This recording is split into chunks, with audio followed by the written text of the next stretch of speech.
Welcome to the Midnight Storylines official. I dreamed of my wedding night for months. I imagined my husband waiting for me with nervous excitement. Our first shy smiles, our first quiet conversation as husband and wife.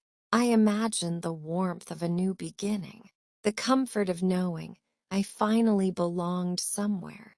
That night, I wore my bridal dress with a heart full of hope, but hope was the first thing that died. From the very first night of my marriage, I realized this was not a love story. It was something else entirely. It wasn't my husband who stood in the way of our closeness. It was his mother.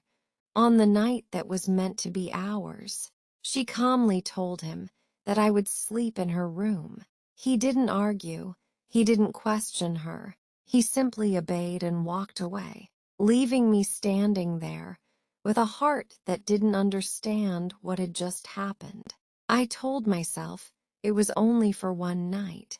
I was wrong. Every night after that, she kept me beside her. She locked her door. She held my hand while sleeping, as if I were something she owned. My husband slept alone in a separate room, divided from me by silence, fear, and blind obedience. Whenever I tried to go to him, she stopped me. She had one condition. You can come close to each other, she said, her voice steady and cold. Only after I die. At first, I thought she was joking, but her eyes never were. Days turned into months. Months turned into years. I remained a wife only in name. My husband never held me, never touched me, never asked how this was affecting me. He trusted his mother more than the woman he had married. Slowly, painfully, something dark began to grow inside me. At first, it wasn't anger. It was loneliness. I watched couples holding hands in public and felt my chest tighten. I watched my husband pass by me like I didn't exist.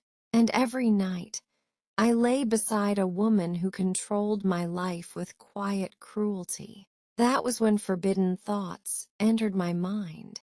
I started believing that my marriage would only begin after her death. I hated myself for thinking that way. But desperation can poison even the purest heart. Before I could understand how dangerous my thoughts had become, everything collapsed. One night, she accused me of something I had never done. She told my husband that I spoke to another man in secret at night. She painted me as a dishonest woman, a shameful wife. Her words were calm, convincing, and perfectly timed. My husband didn't ask me a single question. He believed her. That same night, he divorced me. When I packed my belongings, my hands trembling, and my world falling apart, she came into the room. For the first time, she hugged me. Her embrace felt cold. She leaned close and whispered words that shattered everything. Your father rejected my love, she said. He chose your mother instead. Tonight, I took my revenge from you. She stepped back and smiled.